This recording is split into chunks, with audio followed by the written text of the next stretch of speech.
কথা বলছে বলেন বেছে বেছে অনুপ্রবেশকারী মুসলিমদের আপনারা মুসলিমদের বের করছেন, তারা অনুপ্রবেশকারী আপনি বের করে দেওয়া হচ্ছে যারা আমাদের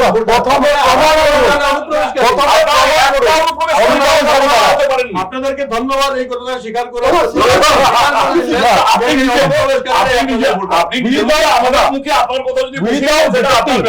without detecting the foreigners.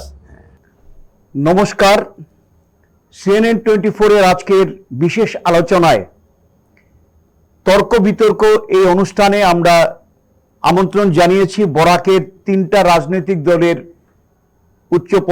উচ্চস্তরীয় পদাধিকারীরা। তারা আজকে আমাদের সামনে আমাদের যে বিষয় নিয়ে আজকে আলোচনার জন্য ওনাদেরকে আহ্বান করেছি সেটা সম্পর্কে আমরা আজকে এই তর্ক বিতর্ক অনুষ্ঠানে আমরা জানবো তাদের কাছ থেকে যে নিজ নিজ রাজনৈতিক দলের অবস্থান এবং ভাবনা আসন্ন পৌর নিগম নির্বাচনে এই রাজনৈতিক দলের অবস্থান ও তাদের ভাবনা নিয়ে আমরা এই নেতৃবৃন্দের কাছ থেকে আজকে আমরা আমাদের দর্শক শ্রোতা CNN 24 এর কাছে তুলে ধরার চেষ্টা করব। প্রথমেই আমি চাইবো যে আজকে যারা আমরা যে নেতৃবর্গকে আমরা আমন্ত্রণ জানিয়েছি ওনাদের সম্পর্কে যা সামান্য একটু পরিচয় করিয়ে দিতে চাইবো, যদিও পরিচয় করার কিছু নেই। এই রাজনৈতিক নেতারা ওনাদের নিজ নিজ জায়গায় ওনাদের যথেষ্ট জনপ্রিয়তা অর্জন করে এগিয়ে যাচ্ছেন। আমরা প্রথমেই চাইবো পরিচয় করিয়ে দিতে। আমাদের এখানে সাথে রয়েছেন ভারতীয় মার্ক্সবাদী দলের কাছাড় জেলা সম্পাদক মণ্ডলীর সদস্য শ্রদ্ধেয় এখানে রয়েছেন সুপ্রিয় ভট্টাচার্য মহোদয়, এবং সাথে রয়েছেন ভারতীয় জনতা পার্টি কাছাড় জেলার সহসভাপতি অভ্রজিৎ চক্রবর্তী ঝলক, এবং সাথে রয়েছেন আসাম রাজ্যের ভারতের জাতীয় কংগ্রেসের মুখপাত্র সঞ্জীব রায় চিন্টু।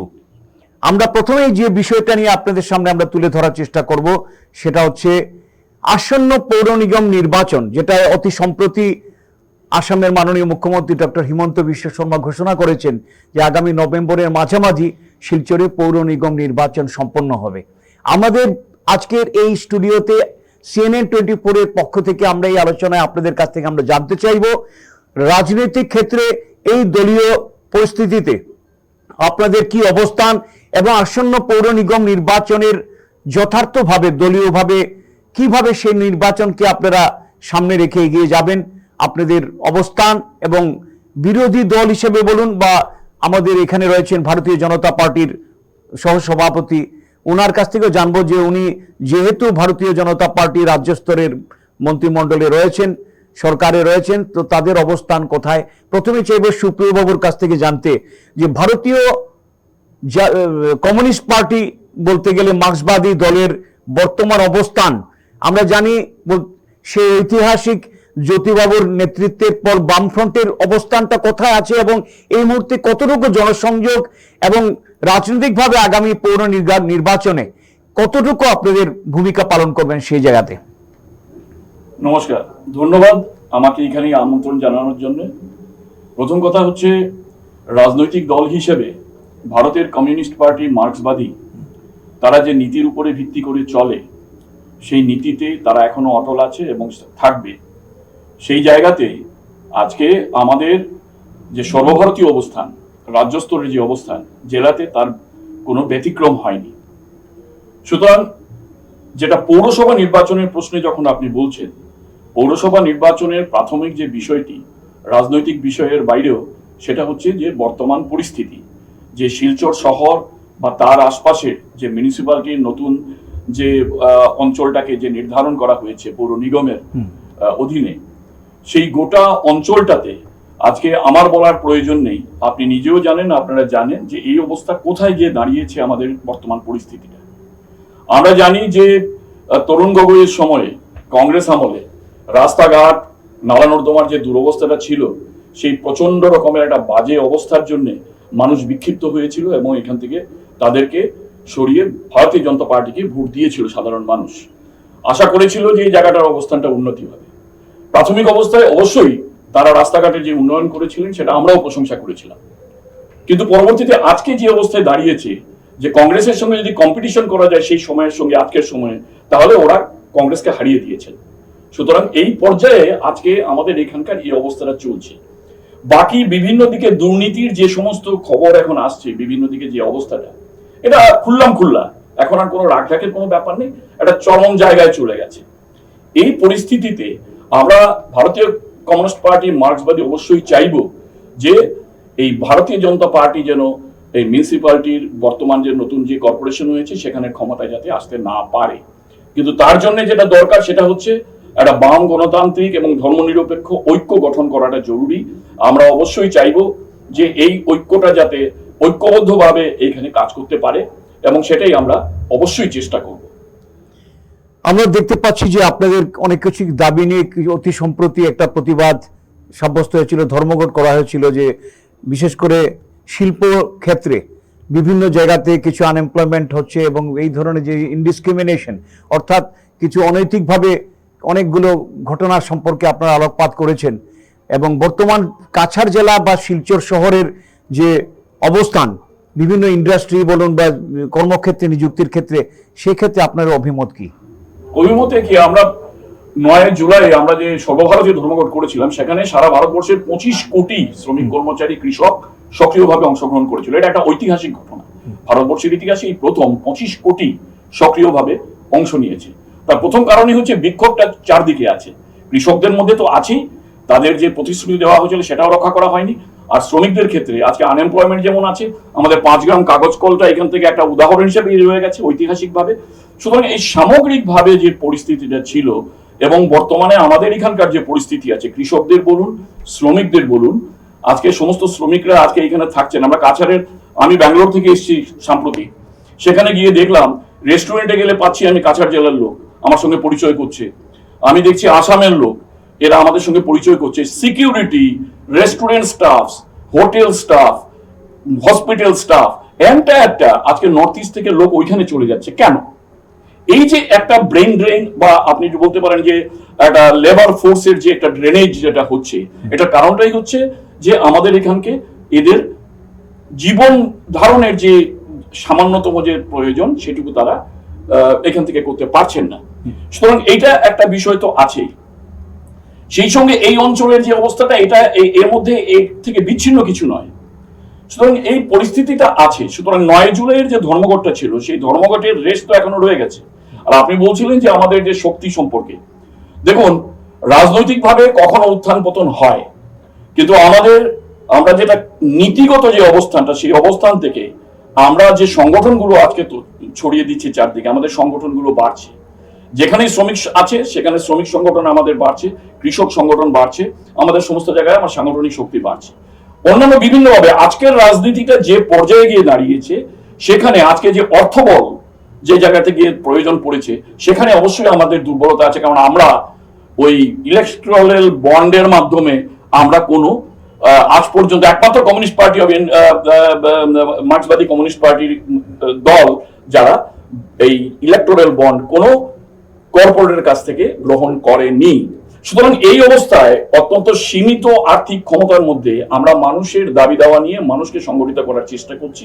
এবং এই জায়গাটা সায়েন্টিফিক ভাবে সত্য হচ্ছে যে এই কর্পোরেটের সাথে এই যে কন্ট্রাডিকশন, শ্রমিক শ্রেণীর যে কন্ট্রাডিকশন, যে কর্পোরেটকে রিপ্রেজেন্ট করছে আজকে ভারতীয় জনতা পার্টি দল, আর আজকে যে ওয়ার্কিং ক্লাসকে আমরা যারা রিপ্রেজেন্ট করছি, এই কন্ট্রাডিকশনটা তো সায়েন্টিফিক কন্ট্রাডিকশন। এবং এই কন্ট্রাডিকশনে সায়েন্টিফিক ভাবে এটা প্রমাণিত সত্য যে একটা সময় আসবে যখন এই ওয়ার্কার্সরা একটা ফোরফ্রন্টে আসবে এবং ক্ষমতায় যাবে। এবং এখানে আমরা এই মুহূর্তে আপনি যে বিষয়টাকে নিয়ে আলোচনায় এসেছেন, যে শিলচর মিউনিসিপাল কর্পোরেশনের নির্বাচন, সেই নির্বাচনে আমরা আমাদের শক্তি অনুযায়ী কোথায় কি আছে এখনো পর্যন্ত কিন্তু সেটা আলোচনায় আসেনি। এটা আমাদের পার্টি এমন নয় যে উপর থেকে কিছু চাপিয়ে দেয়, আমাদের আলোচনা হয়, সেই আলোচনার পর্যায়টা এখনো পেন্ডিং আছে। আমি কিছু বলতে পারবো না যে কোথায় আমরা নির্বাচনে দাঁড়াবো, আমরা কটা কনস্টিটিউয়েন্সি আমরা লড়বো, কিভাবে লড়বো, কতটা এখানের মধ্যে কোলাবোরেশনস হবে বিভিন্ন পার্টির সাথে। এই মুহূর্তে সেই আলোচনাটা হয়নি, কাজে এই ব্যাপারে আমি কোনো আপনাকে নিশ্চিতভাবে কিছু বলতে পারবো না। কিন্তু অবশ্যই আমাদের লক্ষ্য থাকবে বিজেপি বিরোধী অসাম্প্রদায়িক এবং গণতান্ত্রিক, বাম গণতান্ত্রিক জোট তৈরি হোক, এই ব্যাপারটা অবশ্যই আমরা দেখব। সুপ্রিয় বাবু, আরেকটা কথা আপনাকে আমি বলতে চাইবো যে এই ব্যাপারটা কতটুকু আপনি মানবেন যে বামপন্থী আন্দোলন অর্থাৎ ভারতীয় কমিউনিস্ট পার্টির মার্ক্সবাদী দলের একজন সম্পাদক মণ্ডলীর সদস্য হিসাবে যে কাছাড়ের শিল্প উন্নয়নের ক্ষেত্রে গুরুত্বপূর্ণ দুটো শিল্প, বিশেষ করে কাছাড় কাগজ মিল এবং রামকৃষ্ণনগরের আনিপুর সুগার মিলের, এই দুটোর সম্পূর্ণ যে অবস্থান রয়েছে বর্তমান সম্পূর্ণভাবে বন্ধ হয়ে যাওয়ার পেছনে ট্রেড ইউনিয়নগুলোর ব্যর্থতার কতটুকু আপনি স্বীকার করবেন? দেখুন, বিষয়টা হচ্ছে ট্রেড ইউনিয়ন শুধু ব্যর্থতা নয়, শুধু এটা এই বন্ধ হওয়া বা খোলার ব্যাপারে শুধু ট্রেড ইউনিয়ন দায়ী থাকে না। সবচেয়ে বড় ব্যাপার 5 গ্রাম পেপার মিল যদি আপনি বলেন, 5 গ্রাম পেপার মিলের শুধুমাত্র কন্ট্রাকচুয়াল ওয়ার্কার্সদের মধ্যে আমরা CITU কে সংগঠিত করতে পেরেছিলাম। আমরা যতবার ওখানে ধর্মঘট করেছি এই 5 গ্রামের টিকে থাকার জন্য, সেখানে কিন্তু ওই কন্ট্রাকচুয়াল ওয়ার্কার্সরাই সেখানে পার্টিসিপেট করেছে। আনফরচুনেটলি ভেতরে যে ইউনিয়নগুলি ছিল তারা সেখানে থেকে বিরত ছিল, এবং এমনও হয়েছে যে ধর্মঘটের সময় আগের দিন রাত্রিরে গিয়ে ওখানে ঢুকে বসে আছে, এমনও হয়েছে। তো সেটা একটা ব্যর্থতা আপনি বলতে পারেন, আই অ্যাকসেপ্ট যে বিভিন্ন ট্রেড ইউনিয়নের ব্যর্থতা আছে, কিন্তু আমরা আমাদের প্রচেষ্টা চালিয়ে গেছি এবং শেষ মুহূর্ত পর্যন্ত। এমনকি 48 ঘন্টা আমরা অনশন ধর্মঘট করেছিলাম এই ক্ষুদিরাম মূর্তির সামনে, সেখানেও আমরা কিন্তু একটা মঞ্চ গঠন করেছিলাম যেখানে আমরা সাধারণ মানুষকেও আহ্বান করেছিলাম আসার জন্য। সেখানেও ওই বিভিন্ন ট্রেড ইউনিয়নের লোক অবশ্যই এসেছিল কিছু, কিন্তু যেভাবে পার্টিসিপেট হওয়ার দরকার ছিল, সাধারণ মানুষ থেকে যে আওয়াজটা আসার দরকার ছিল সেটা আসেনি। সবাই দূর থেকে সমর্থন করেছে, বাবা আমাকে জিজ্ঞেস করেছে কি হচ্ছে কি হচ্ছে, কিন্তু সামনে কেউ আসতে চায়নি বা আসেনি। সুতরাং একটা গোটা এত বড় একটা ইন্ডাস্ট্রিকে বাঁচিয়ে রাখার জন্য যে জন আন্দোলনের যে দরকারটা ছিল, আমরা বারবার চেষ্টা করেও জানি না কেন এই কাছাড় জেলার সাধারণ মানুষের মধ্যে সেই চেতনাটা আমরা জাগাতে পারিনি। শুধু বলছে যে ওখানে করাপশন হয়েছে সুতরাং বন্ধ হয়ে যাবে, যাক, এরকম একটা ধারণা মানুষের মধ্যে তৈরি করা হয়েছে। তা করাপশন যদি হয়ে থাকে তাহলে করাপশনটাকে সরিয়ে ইন্ডাস্ট্রিটাকে তো বাঁচাতে হবে।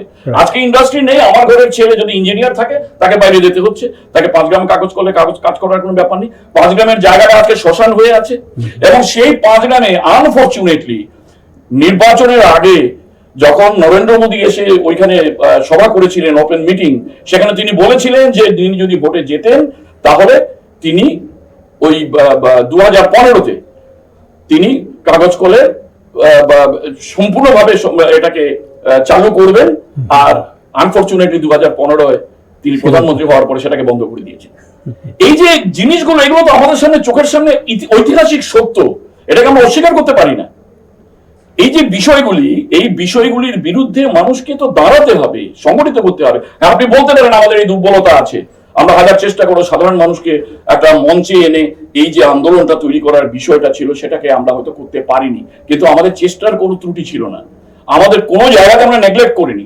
লাগাতার ভাবে এই 5 গ্রামের ব্যাপারে আমরাই সবচেয়ে বেশি এখানে আন্দোলন চালিয়ে গেছি। আমরা বারবার আমরা বিভিন্ন মঞ্চ গঠন করেছি এবং চেষ্টা করেছি যাতে এটাকে চালু রাখা যায়। সিমিলারলি এই চিনি কলের ব্যাপারে যখন এটা সমস্যা হয়েছিল, একমাত্র বামপন্থীরাই কিন্তু সেখানে সবচেয়ে বেশি আন্দোলন এটাই হচ্ছে। আচ্ছা, ঠিক আছে, এই বিষয়গুলো আলাপ করলাম এই কারণেই যেহেতু আমাদের উন্নয়নমুখী প্রকল্পগুলোকে বাস্তবায়িত করার লক্ষ্যেই রাজনৈতিক দলের অবস্থান থাকে বা ঘোষণা থাকে, তাই আমরা এই প্রস্তাবগুলোকে উঠালাম। এবার আমি চলে যাব বিজেপির সহসভাপতি অভ্রজিৎ চক্রবর্তী ঝলকবাবুর কাছে। আমি জানতে চাইব যে বর্তমান শিলচরে বিগত পৌরসভা নির্বাচনে কিছু ঘোষণা হয়েছিল যে উড়াল পুল হবে, এইসব এখনো তার শিলান্যাসও হয়নি। আমি জানতে চাইব বর্তমান পরিস্থিতিতে বিধায়কের কর্মদক্ষতা বা যে উন্নয়নমুখী প্রকল্পগুলো সাধারণত মানুষ দেখতে চায়, যে রাস্তাঘাটের উন্নয়ন, আমাদের বৃষ্টির পর দেখা যায় শহরে চট করেই বন্যায় কবলিত হচ্ছে, এই সমস্ত পরিস্থিতির মধ্যে আগামী পৌর নিগম নির্বাচনে কোথায় আপনাদের ফোকাস থাকা উচিত? সবাইকে নমস্কার, আমাকে আমন্ত্রণ জানানোর জন্য আপনাদেরকে ধন্যবাদ। যে বিষয়টা নিয়ে আমরা আলোচনা করছি, পৌরসভা পৌর নিগম, পৌরসভা এখন পৌর নিগম হয়েছে। বিগত পৌরসভা নির্বাচনে আমাদের যে প্রতিশ্রুতিগুলো ছিল সেই প্রতিশ্রুতি অনুযায়ী 5 বছর আমরা কাজ করে গেছি। আমাদের প্রতিশ্রুতি কি ছিল? আমরা পানীয় জলের সুব্যবস্থা করব, আমরা জমা জলের যে আমাদের দুর্ভোগ রয়েছে সেটার জন্য আমরা কাজ করব, আমরা গার্বেজের যে ব্যবস্থা রয়েছে সেটাকে আমরা আরো উন্নত করব। এই ধরনের আমাদের প্রতিশ্রুতি ছিল। তার মধ্যে একটা ছিল আমাদের উড়াল পুল, এটা আমাদের প্রতিশ্রুতি ছিল। এবং ভারতীয় জনতা পার্টি প্রথম রাজনৈতিক দল যে শিলচরের মানুষকে সেই স্বপ্নটা দেখিয়েছিল সেদিন 2014 ইংরেজিতে আমাদের যে ইলেকশন ম্যানিফেস্টো ছিল সেখানে আমরা বলেছিলাম আমরা শিলচরে উড়ালপুল বানাবো, এবং আমরা দেখলাম যে আমাদের মাননীয় মুখ্যমন্ত্রী এবার এটা অ্যাকচুয়ালি 2018 ইংরেজিতেই সেটার আলাপ আলোচনা শুরু হয়েছিল, কিন্তু কথা বেশি দূর এগিয়ে যেতে সম্ভব হয়নি তখন। আজকের দিনে আমাদের মাননীয় মুখ্যমন্ত্রীর নেতৃত্বে আপনারা সবাই জানেন সার্ভে হয়েছে, ডিপিআর তৈরি হয়েছে, এবং রাঙ্গিরখাড়ি থেকে ক্যাপিটাল পয়েন্ট পর্যন্ত যেটা ফার্স্ট পেজের যেটা উড়ালপুলের সেটা স্যাংশন হয়েছে, প্রায় 700 কোটি টাকার মতো সেখানে ধার্য করা হয়েছে। তো আমরা আশা করছি নির্বাচনের ঘোষণার আগেই হয়তো সেটা শিলান্যাস হবে, এবং হয়তো 2 বছরের সেটা শেষ করার সময়কাল থাকবে। যাই হোক, এটা বাস্তবায়িত হবে। নির্বাচনের যে ম্যানিফেস্টো ছিল ওটা এই নির্বাচনে গিয়ে সহায়ক হবে। যাই হোক, ব্যাপার হচ্ছে আমরা অন্তত পক্ষে সেই কাজটা করেছি। তার আগে যারা বংশ পরম্পরাগত ভাবে শিলচর পৌরসভাকে পরিচালনা করেছিলেন তারা কাজ করা তো দূরের কথা, সেই স্বপ্নটুকুও শিলচরবাসীকে দেখাতে পারেননি। এটা তাদের কি বলবো, সেটাকে ফেইলিয়ারই বলবো আমি। যাই হোক, আমাদের আরো যে প্রতিশ্রুতিগুলো ছিল সেই প্রতিশ্রুতি অনুযায়ী কাজ চলছে। আপনারা সবাই জানেন ট্রাঞ্চিং গ্রাউন্ডে মেশিন 2টা লাগানো হয়েছে, আরো শিলচর শহরের 5টি জায়গায় ছোট ছোট মেশিন লাগানো হয়েছে সেই গার্বেজ গুলোকে প্রসেসিং করার জন্য।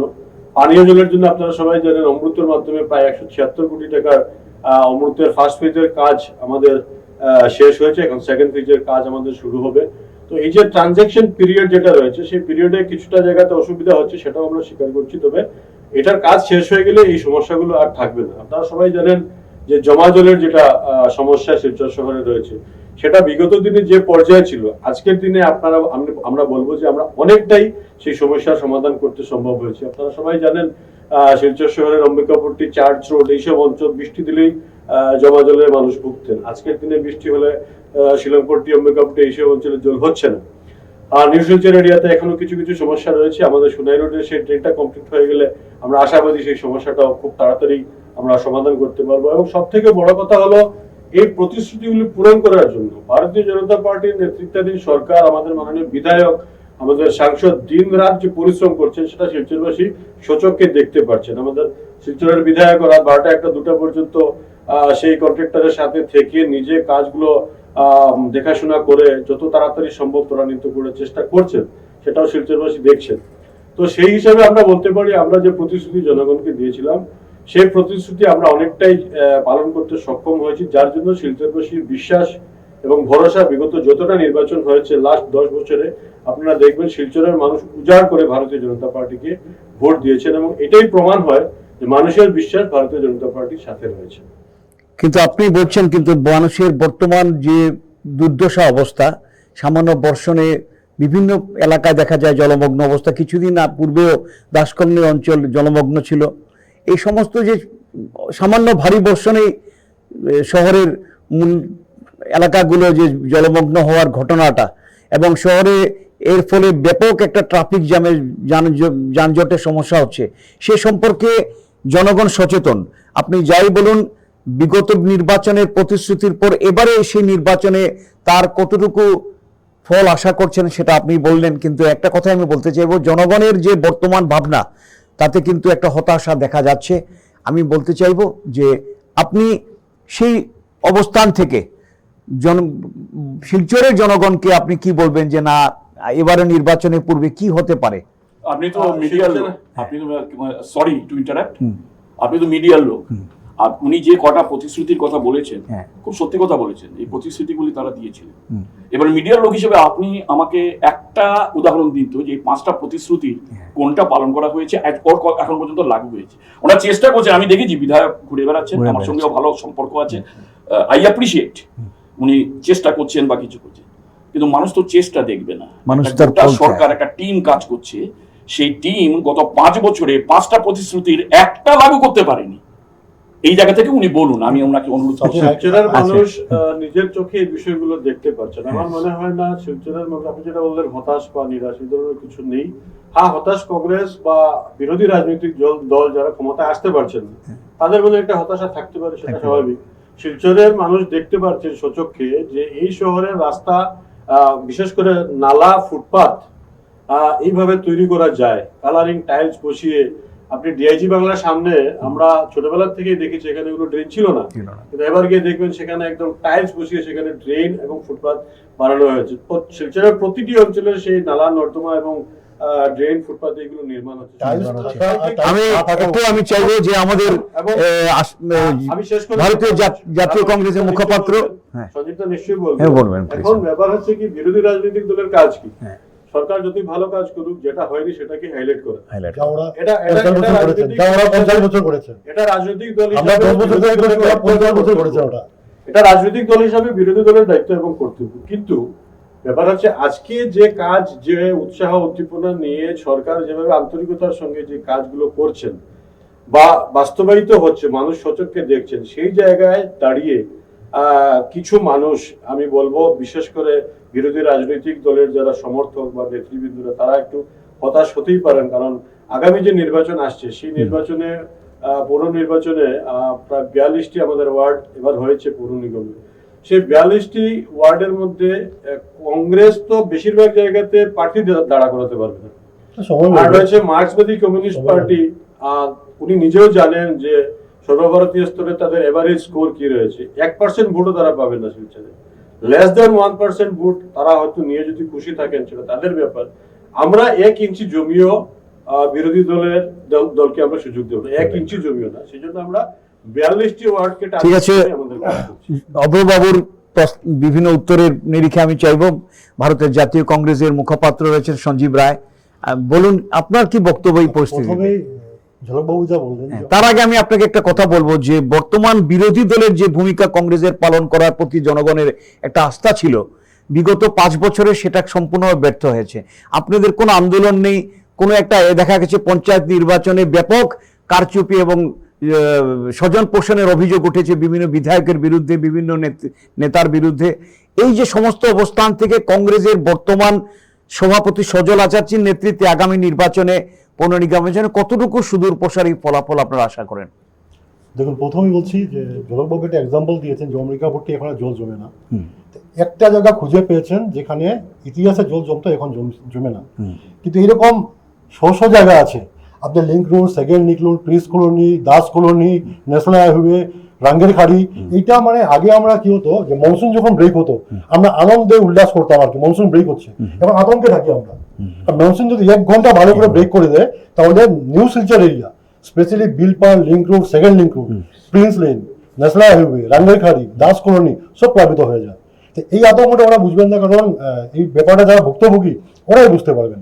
এবং যে প্রতিশ্রুতির কথা বলা হয়েছে, আমি আগেই বললাম যে ফ্লাইওভার আরেকটা নির্বাচনের পদ্ধতি ছিল, আজকে স্টুডিওতে বলা হয়েছে এবার হয়তো বাস্তবায়িত হবে, আমি এখনো গ্যারান্টি দিয়ে বলতে পারছি না, শিলান্যাস হবে।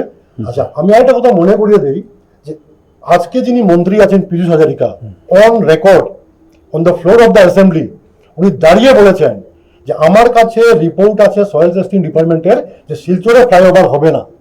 অন রেকর্ড বলছি এখানে বসে, পীযূষ হাজারিকার statement on the floor of the assembly. উনি অপোজিশনকে এটা কাউন্টার দিয়েছিলেন যে হবে না। আজকে জলকবাবু বলছেন হয়তো আমরা আশা দেখতেই পারি, যেহেতু 5 বা 6 বছর পরে শিলান্যাস হচ্ছে, নেক্সট আবার অন্য কোনো পদ্ধতি আছে যেখানে মাননীয় মুখ্যমন্ত্রী স্বয়ং ঘোষণা করে গেছেন ফ্লাইওভারের ব্যাপারে, সেটার ক্ষেত্রে আরেক মন্ত্রী কি করে বলবেন? আমি বলে দিই যে দেশের প্রধানমন্ত্রী এসে রামনগরে দাঁড়িয়ে বলেন যে আমি 5 গ্রাম পেপার মিল রিভাইভ করব, ওদের বেতন প্রদান করব, আর 10 বছর পরে এই 5 গ্রাম পেপার মিল ধ্বংস হয়ে গেছে, তাহলে মুখ্যমন্ত্রীর কথা কিভাবে বিশ্বাস করবো আমরা? এটা তো আমরা ইমপ্লয়েড হয়ে গেছে না। প্রধানমন্ত্রীকে বিশ্বাস করতে পারছি না, মুখ্যমন্ত্রী কি করে বিশ্বাস করব? সাথে বিভিন্ন যখন ক্যাবিনেট মিটিং হয়, ফোরাও করে অনেক কিছু প্রচার করা হয়, আমরা এখনো খুঁজে পাচ্ছি না যে মিনি সেক্রেটারি কোথায় আছে। চিড়িয়াখানায় একটা রিপোর্ট দেওয়া হয়েছিল আমাদেরকে যে কাছাড়ে বোরাকে চিড়িয়াখানার প্রয়োজন আছে, আমাদের কোনো সমস্যা নেই, আমাদের চিড়িয়াখানার প্রয়োজন আছে, সেই চিড়িয়াখানা কোথায় আছে আমরা বুঝতে পারছি না। তারপরে ইকোলজিক্যাল একটা গার্ডেন ছিল ওই হাইলাকান্দিতে, পরিমলবাবু যখন মন্ত্রী ছিলেন তখন ঢাক ঢোল বাজিয়ে উদ্ঘাটন করেছিলেন। আজকে সেখানে গরু ছাগলও যায় না, কিছু নেই এখানে। আমার কথা হচ্ছে মুখ দিয়ে বলা, ঢাক ঢোল বাজিয়ে করা আর ইমপ্লিমেন্টেশন অনেক পার্থক্য আছে। আর যেখানে আজকেও বলা হচ্ছে ফ্লাইওভারের কথা, আজকেও শিলান্যাস দেওয়া হচ্ছে, দেখবেন ওদের কর্পোরেশন নির্বাচনে ম্যানিফেস্টো হয়তো প্রথম লাইনটাই থাকবে ফ্লাইওভার, কিন্তু ওই আগের যে ম্যানিফেস্টো ছিল ওটা লুকিয়ে রাখা দেওয়া হবে, কারণ 7 বছর 8 বছর লেগে যায় ওদেরকে শিলান্যাস করতে। আর দ্বিতীয় কথা, বিথিকা দেবের সময়ের কালের ঘোষণা ছিল শিলচরকে স্মার্ট সিটিতে পরিণত করা, সেটাও তো সম্ভব হয়নি কংগ্রেস Smart আমলে। city আরে project smart টা city অনেক দূরের ব্যাপার। আমরা Smart- ডিস্ট্রিক্ট লাইব্রেরি, আমি হ্যাঁ, নাট্যজগতের লোক। হ্যাঁ। এই জেলা district গ্রন্থাগারও library গত 10 বছর ধরে ডিস্ট্রিক্ট লাইব্রেরি হচ্ছে। কিন্তু এখন অবধি সেটার কোনো স্মার্ট সিটিটা, এটা প্রজেক্টটা কার? যে প্রধানমন্ত্রী লালকিল্লা দাঁড়িয়ে বলেছিলেন যে 100টা স্মার্ট সিটি হবে, আজকে ডেটে স্মার্ট সিটি প্রজেক্টকে উইথড্র করে দেওয়া হয়েছে। 3 থেকে 4টা সিটি আছে যেখানে কিছু কাজ হয়েছিল তা বন্ধ করা হয়েছে, ফান্ড উইথড্র করে দেওয়া হয়েছে। যেভাবে বুলেট ট্রেন স্বপ্ন দেখানো হচ্ছে, আজকে শিলচরে ফ্লাইওভার স্বপ্ন দেখানো হচ্ছে। আমি জলবায়ুকে প্রশ্ন করছি, 100টা স্মার্ট সিটি সমগ্র বিশ্বে আমার জানা মতে 52টা স্মার্ট সিটি আছে, আর প্রধানমন্ত্রী বলেছিলেন যে ভারতবর্ষ 100টা করবেন। এটা যদি ভাওতাবাজি না হয়, যেভাবে অমিত শাহজি বলেছিলেন যে মোদিজি কা জুমলা থা 2 করোড় নৌকরি ওর 15 লাখ রুপিয়া, আমার এটাও জুমলা মনে হচ্ছে। এবং আমরা, উনি যে বলেছেন আমরা প্রার্থী দিতে পারবো কিনা, আমরা 42টা কর্পোরেশন ওয়ার্ডে আমরা প্রার্থী দেব এবং হাড্ডাহাড্ডি টক্কর হবে। আমরা তো ভবিষ্যৎবাণী করতে পারবো না, কিন্তু আমরা বলে দিচ্ছি আমরাও 1 ইঞ্চি জায়গা ছাড়বো না বিজেপিকে। আমরা প্রত্যেক ওয়ার্ডে শক্তভাবে লড়াই করব। বোর্ড কে বানাবে কে না শিলচরবাসী ডিসাইড করবে। এবং যেহেতু কর্পোরেশন যে হয়েছে, এটা দুধপাতিল পার্ট 4 থেকে আরম্ভ হয়েছে আর বোরাখাই গ্রান্টে গিয়ে শেষ হয়েছে। এর মধ্যে কিন্তু আমার নিউজ শিলচর এরিয়াটা পড়ে, আপনি কান পাতলেই শুনতে পারবেন। এবার জনসাধারণ অপেক্ষায় আছে যে কিভাবে বিজেপিকে শাস্তি দেওয়া যায়। বারবার ভাওতাবাজি, বারবার ঠকবাজি, বারবার মানুষকে বিভ্রান্ত করা আর লোক মানবে না। শিলচর শিক্ষিতদের শহর, এটা শহীদের শহর, এটা সংস্কৃতির শহর। এই পৌর নির্বাচন, যেহেতু এটা পৌর নিগমের প্রথম নির্বাচন আমাদের, আপনারা জানেন আমরা কিভাবে আমাদেরকে ঠকানো হয়েছে। যখন ডিব্রুগড়কে বলা হয়েছে কর্পোরেশন করা হবে, আমাদেরকেও বলা হয়েছে কর্পোরেশন করা হবে। ডিব্রুগড়ের লোকরা মানেননি, ওরা জানে এটা ভাওতাবাজি হচ্ছে, কর্পোরেশন 5-6 বছর আগে হবে না। ওরা কি করেছে, আমাদেরকে বন্ধ করে ডিব্রুগড়ে পৌর বোর্ড নির্বাচন হয়ে গেছে, ডিব্রুগড়ে মিউনিসিপ্যালিটি নির্বাচন হয়ে গেছে। ওরা মিউনিসিপ্যালিটি বোর্ড দিয়ে শহর উন্নয়ন করেছে। আমাদেরকে বলা হচ্ছে কর্পোরেশন হবে বলে আমাদের নির্বাচন করানো হয়নি, আমরা উন্নয়ন স্তব্ধ হয়ে গেছি। এবং যেভাবে জলবাবু বলেছেন যে আমরা বিগত দিনে যে বোর্ডগুলো হয়েছে এর চেয়ে বহুত ভালোভাবে এটা কাজ করা হয়েছে। আমি বলছি আমাদের সময় বোর্ডগুলো হয়েছে কারণ জনসাধারণ ভোট দিয়েছিলেন। আমরা নির্বাচন বন্ধ করিনি, আমরা লোককে ভাওতা দিইনি, আমরা কেউ ঠগাইনি। আমরা নির্বাচন করেছি, আমাদের রুলিং পার্টি থাকা সত্ত্বেও কিন্তু আমরা পৌরসভা হেরেছি। আমরা নির্বাচন করেছি, আমরা নির্বাচন করেছি। উনি যে পরিবারের কথা বললেন, সেই পরিবারের যখন ছিল মিউনিসিপ্যালিটিতে তখন নির্বাচন হয়েছে। আমরা রাজ্যে থাকা সত্ত্বেও আমরা ভোট হেরেছি, কিন্তু নির্বাচন করেছি। আমাদেরকে ডিব্রুগড়ে মিউনিসিপ্যালিটি নির্বাচন করে, ডিব্রুগড়কে মিউনিসিপ্যালিটি নির্বাচন করে আমাদেরকে ভাওতাবাজি দেখিয়ে, শক্ত দেখিয়ে, লোলপথ দেখিয়ে কর্পোরেশন হবে বলে স্তব্ধ করা আছে। এটার ক্ষমা শিলচরবাসী করবেন না। বাবু কি বলেন এটা আমি একটু শুনতে চাই ভাই ওনার বক্তব্যের পর। অ্যাকচুয়ালি মানে কি হয়েছে সঞ্জীবদা জানি না, আজকে হয়তো ইতিহাস অনেকটাই ভুলে গেছে। এই কংগ্রেস সরকারের আমলেই 17 বছর শিলচরে পৌর নির্বাচন হয়নি।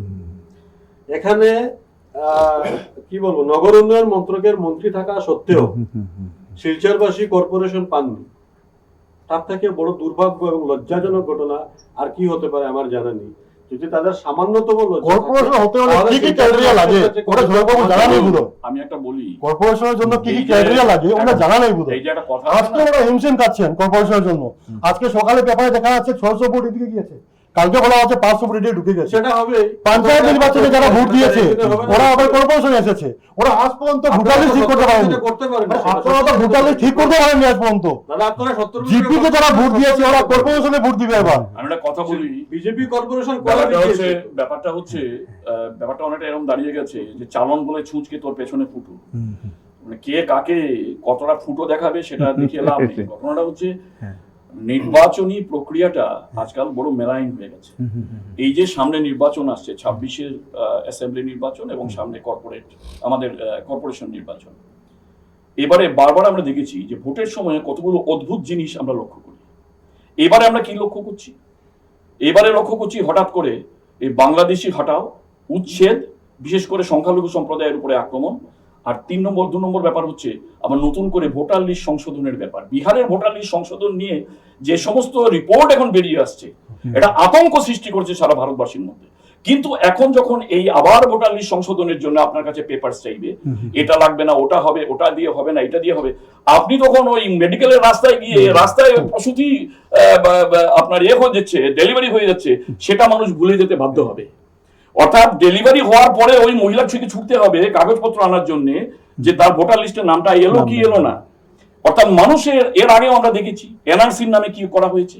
এবারে এনআরসি করার পরে এনআরসির নোটিফিকেশন না দিয়ে যেটা হয়েছে, সেই এনআরসি লিস্টের নোটিফিকেশন না করে এখন বলছে ভোটার লিস্ট সংশোধন করবে। তা এর আগে তারা যখন নির্বাচনে জিতে যে আসাম সরকার গঠন করেছিলেন, তারা ইমিডিয়েটলি রিজাইন করুন, তারপরে এসআইআর করুন। আসামের এই আমাদের শিলচরের কর্পোরেশনের ভোটেও যদি এই ভোটার লিস্ট সংশোধন করে যদি তারা করতে যান, তাহলে তো এটা ভয়ানক ব্যাপার হয়ে দাঁড়াবে। আমি সুব্রতবাবুকে একটু কেটে বলছি কথাটা, উনি হয়তো জানেন সেই বিষয়টা। নির্বাচন কমিশন, সুপ্রিম কোর্ট, তারা স্বতন্ত্রভাবে কাজ করে, সেখানে সরকারের কোনো ভূমিকা থাকে না। দেখছি তো সেটা কেমন হচ্ছে এখন, দেখছি ওই জন্যই সুপ্রিম কোর্ট রায় দিয়েছে ইলেকশন কমিশনের এগেইনস্টে। এনআরসি সুপ্রিম কোর্টের অর্ডারে হয়েছে, এখন যেটা মনিটরড বাই আসাম গভর্নমেন্ট, সেটা election monitored by Assam government, election কমিশনের দ্বারা হচ্ছে, এবং সেটাকে মনিটর করছে আমাদের পার্টি। সরকারের কোনো কেন্দ্র না না, এটাকে মনিটর করছে আপনাদের পার্টি, এবং সুপ্রিম কোর্ট সরাসরি বলেছে ওদেরকে কংগ্রেস এবং কমিউনিস্ট পার্টি বিজেপির বিরোধিতা করতে করতে তারা ভারতের বিরোধিতা শুরু করে। নির্বাচন কমিশনার তাদের সেন্ট্রাল গভর্নমেন্টকে কোয়েশ্চেন করলে তারা ভারত বিরোধী। সুপ্রিম কোর্ট তাদের কাছে ভুয়ো, নির্বাচন কমিশনার তাদের কাছে ভুয়ো। সুপ্রিম কোর্ট যখন তাদের পক্ষে রায় দেয় তখন সুপ্রিম কোর্ট ভালো, অন রেকর্ড প্রুফ করা হয়েছে, হাইকোর্ট যখন তাদের পক্ষে রায় দেয় তখন হাইকোর্ট, অন রেকর্ড প্রুফ করা সুপ্রিম হয়েছে। কোর্ট ইলেকশন কমিশনের এগেইনস্টে রায় দিয়েছে, ইলেকশন কমিশন যখন আপনাদের বারবার ধমক দিয়েছে। ইলেকশন কমিশন ভালো, কিন্তু তাদের বিপক্ষে বললে সেটা হচ্ছে যে এটা বিজেপির এজেন্ডা। তো নির্বাচন কমিশন এবং সুপ্রিম কোর্ট তাদের স্বতন্ত্রতা রয়েছে, আমরা জানি তারা একটা স্বতন্ত্র, সেজন্যই তো ওই স্বতন্ত্র সেজন্য আপনারা গোয়াবন্ধকে বরখলা কনস্টিটিউশনের সঙ্গে জুড়ে দিয়েছে। যদি সেটাকে যদি আপনারা বলেন, হ্যাঁ, যদি আপনারা যদি সেটাতে কিছু যদি আপনাদের ভুল থাকতো তাহলে আপনারা নিশ্চয়ই না না, সে তো হাইকোর্টে এবং সুপ্রিম কোর্টে যেতে, আপনারা জাননি, তার মানে কি বলে যে বোঝা যায় সুপ্রিম কোর্টে গেছে তো, বিহার সুপ্রিম কোর্টে গেছে, সুপ্রিম কোর্ট বারবার ধমক দিয়েছে। সেটাতে ইলেকশন কমিশনের এই ঘটনা নিয়ে ডিলিমিটেশন নিয়ে ইত্যাদি নিয়ে আপনারা একমত রয়েছেন। আপনার সুপ্রিম কোর্ট এই বিহার ইলেকশন, সুপ্রিম কোর্ট বিহারের ব্যাপারে বারবার ধমক দিয়েছে, আপনারা চাইছেন যে আসাম সরকার বা ভারত সরকার এই যে বাংলাদেশি অনুপ্রবেশকারী যারা এসেছেন আপনাদের নির্বাচিত হয়েছে, আপনাদের নেতৃত্বে যারা কোটি কোটি মানুষ বাংলাদেশ থেকে এদেশে তাদের ভোটে তো জিতেছেন আপনারা ভোট, আমরা তাদের ভোটে জিতিনি, জিতেছেন তো, তারা ভোট দিয়েছে তো। আপনাদের যে 1% যে সারা ভারতবর্ষে যে আপনাদের ভোট রয়েছে সেটা অনুপ্রবেশকারীদের ভোট। কংগ্রেস এখনো যেসব জায়গাতে নির্বাচনে জয়ী হচ্ছে সেখানে সেই অনুপ্রবেশকারীদের জন্যই হচ্ছে। এটা অযোধ্যা প্রমাণ করে দিয়েছে, অযোধ্যা প্রমাণ করে দিয়েছে। সুতরাং ওনারা কমিউনিস্ট পার্টি কংগ্রেসের বার করে দেবেন, দিয়ে সমস্ত মানে ওরা ইন্ডিয়ান ভোটার না, বাংলাদেশি অনুপ্রবেশকারীদের তাদের ওরা ইন্ডিয়ান ভোটার না, ওরা কংগ্রেসের ভোটার, ওরা সিপিএম এর ভোটার, ওরা ইন্ডিয়ান ভোটার না। আর যার ইন্ডিয়ান ভোটার ওরাই যারা বিজেপিকে ভোট দেয়, ওই জন্য কংগ্রেস আর সিপিএম এর ভোটারদের বাদ দেওয়ার জন্য নতুন ভাবে ভোটার লিস্ট করবে। যারা বিজেপিকে ভোট দেয়, যারা বিজেপিকে ভোট দেয় ওরা ইন্ডিয়ান, যারা কংগ্রেসকে সিপিএম ওরা ইন্ডিয়ান না, ওরা সার্টিফিকেট ওরা আপনারা স্বীকার করছেন না না, আপনি কি করে বলেন এটা আপনি তো মানুষকে অপমান করছেন, আপনি ইন্ডিয়ান কনস্টিটিউশনকে অপমান করছেন। আপনারা যে কথাটা বলছেন যে আপনাদের ভোট কমানোর জন্য অনুপ্রবেশকারীদের বের করে দেওয়া হচ্ছে, তার মানে আপনারা স্বীকার করছেন স্বীকার করছেন আপনারা যে অনুপ্রবেশকারীরাই আপনাদের ভোটার। আপনি ডিসাইড করার আগে কি করে বললেন যে একজন ভোটার অনুপ্রবেশকারী? আপনি তো ওই সংবিধান আপনি বলেন বেছে বেছে অনুপ্রবেশকারী মুসলিমদের আপনারা মুসলিমদের বের করছেন, তারা অনুপ্রবেশকারী আপনি বের করে দেওয়া হচ্ছে যারা আমাদের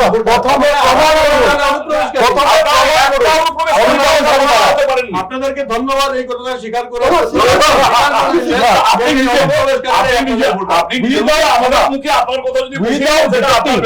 without detecting the foreigners, they are punishing in whatever advancement they can. আমাদের দেশের ভোটারকে হিমন্ত বিশ্ব শর্মা থেকে শুরু করে এদের পার্টির প্রত্যেকে অপমান করছে। It's anti constitutional. ভোটার কে হবে এবং দেশদ্রোহিতার পর্যায়ে পড়ে।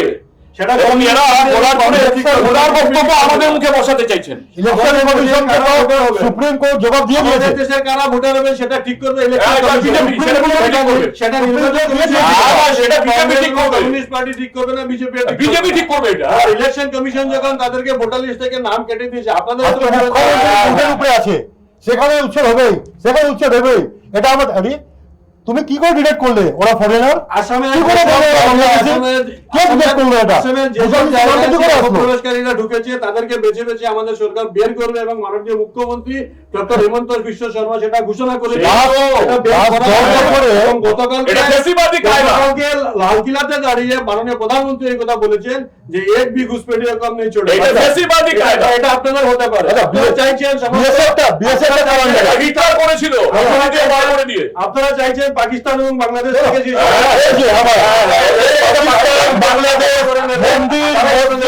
হিন্দু মুসলমান চারটা শব্দ ছাড়া ছটা পারে না। হিন্দু মুসলিম মন্দির মসজিদ বাংলাদেশ ওদের কাছে আর কিছুই নেই, ওদের কাছে আর কিছুই নেই। আমি বলছি গত 10 বছরে বিএসএফ কামান্ডারে 10 বছরে বিএসএফ কামান্ডারে এবং 10 বছরে বিএসএফ কামান্ডারে আজকের দিন 16 আগস্ট 1946 ইংরেজিতে আজকের দিনে ক্যালকাটা শহীদ মিনার ময়দানে যে সমাবেশ হয়েছিল, সেই সমাবেশে মার্ক্সবাদী কমিউনিস্ট পার্টি আর মুসলিম লীগ দাঁড়িয়ে বলেছিল পাকিস্তানের দাবি মানতে হবে।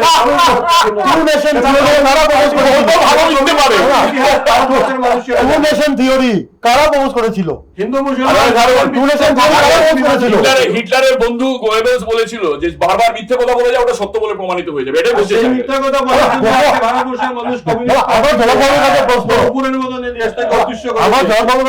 গত 10 বছরে বিএসএফটা কার আন্ডারে আছে, ডিফেন্সটা কার আন্ডারে আছে, হোম মিনিস্ট্রি কার আন্ডারে আছে?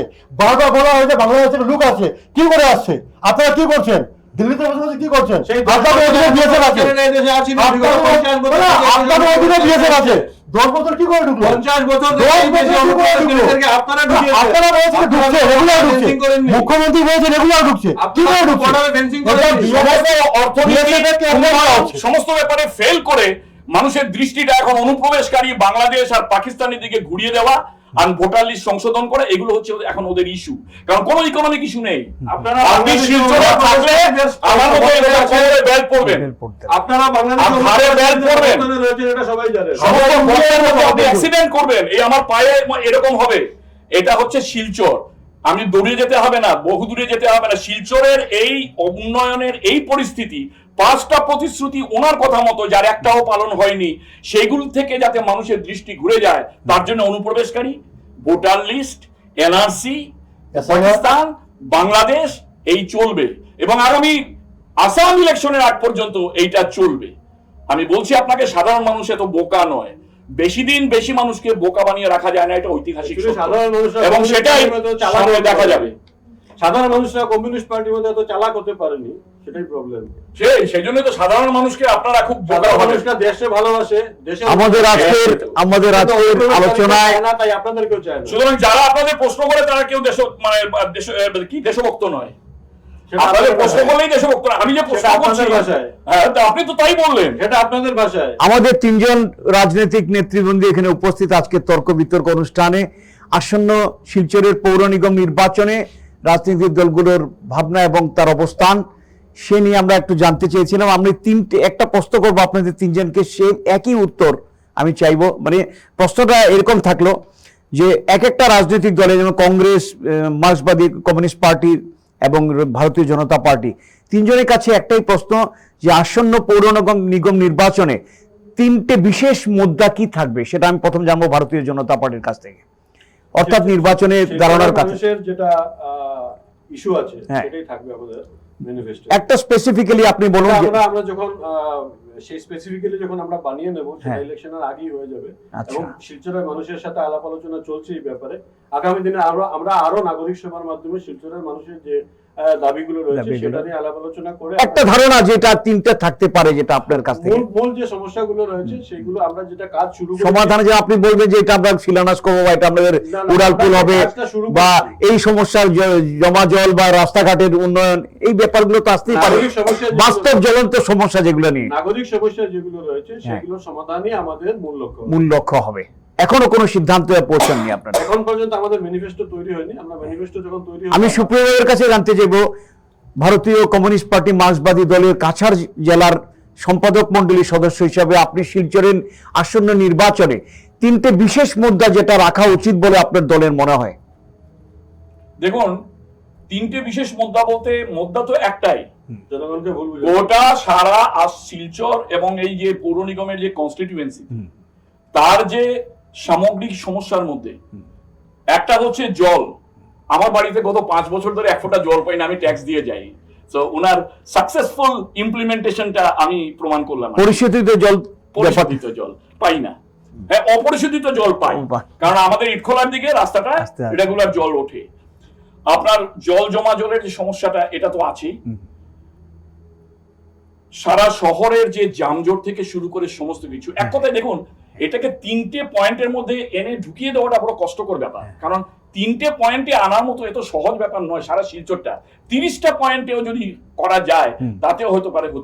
তবে আমাদের ইচ্ছে হচ্ছে যে আমরা প্রত্যেকটা ওয়ার্ডের সাধারণ মানুষদের মধ্যে নিয়ে সেই ওয়ার্ড ভিত্তিক তার যে প্রবলেম গুলো, সেগুলোকে আইডেন্টিফাই করে আমরা লড়াই করব।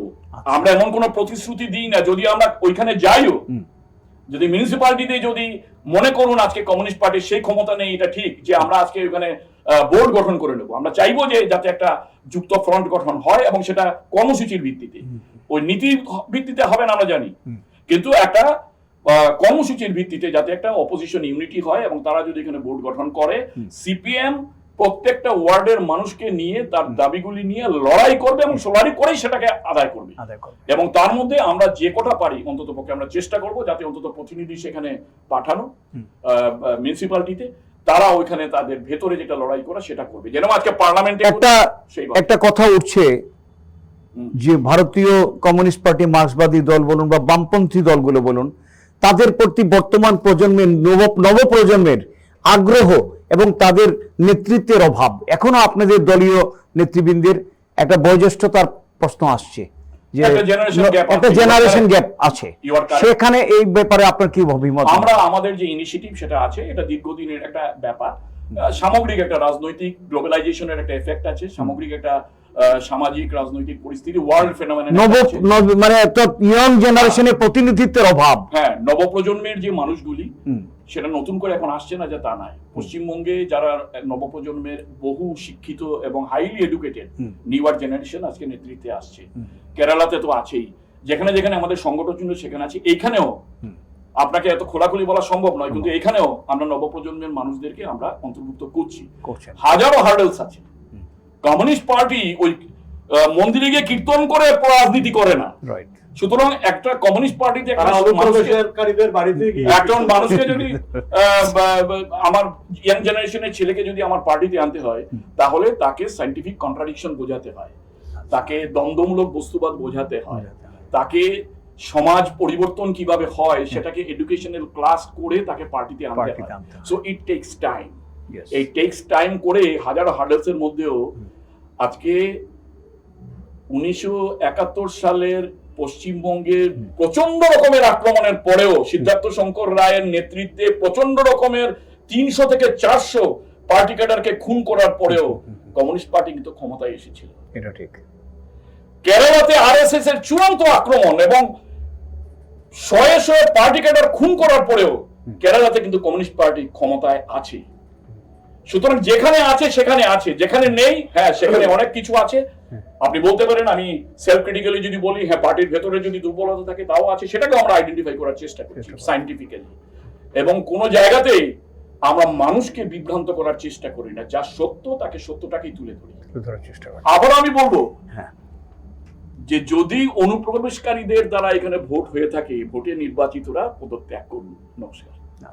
একটু আগে উনি যেটা, সেটা কি আপনার মনে হচ্ছে আপনার বক্তব্যে কিছুটা পশ্চিমবঙ্গের সেটা আমি পশ্চিমবঙ্গের সঙ্গে কোনো রিলেট করতে চাই? সৌমিত্র বাবুকে আমি সুপ্রিয় বাবুর কথাটাকে একটু আমি রেকটিফাই করে দিচ্ছি।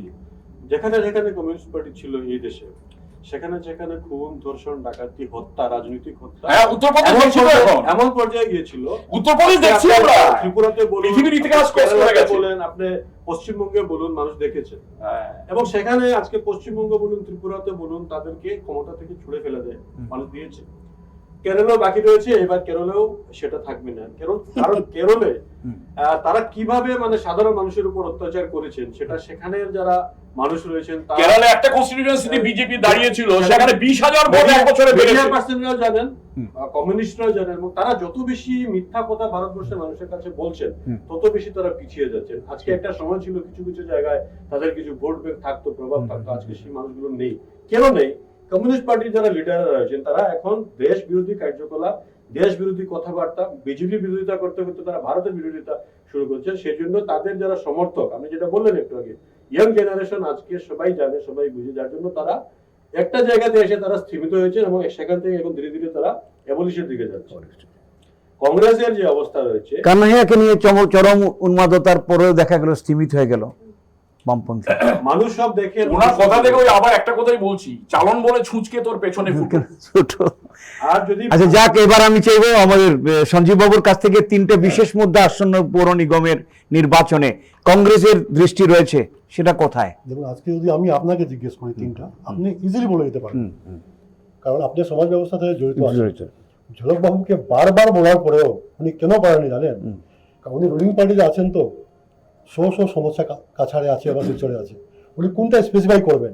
ওনার কাছে এটা স্পেসিফাই করা এখন ডিলেট করার সময় নেই বা পারবেন না উনি। আমরা যদি আসি আগামীতে বোর্ডে, আমাদের তিনটা স্পেসিফিক থাকবে। প্রথম থাকবে যে নিউ শিলচর এরিয়াকে যে অবস্থায় ওরা বর্তমানে আছে, বৃষ্টি দিলেই ফ্লাড হয়ে যায়, জলমগ্ন অবস্থায় থাকে, সেটাকে সাপমুক্ত করা।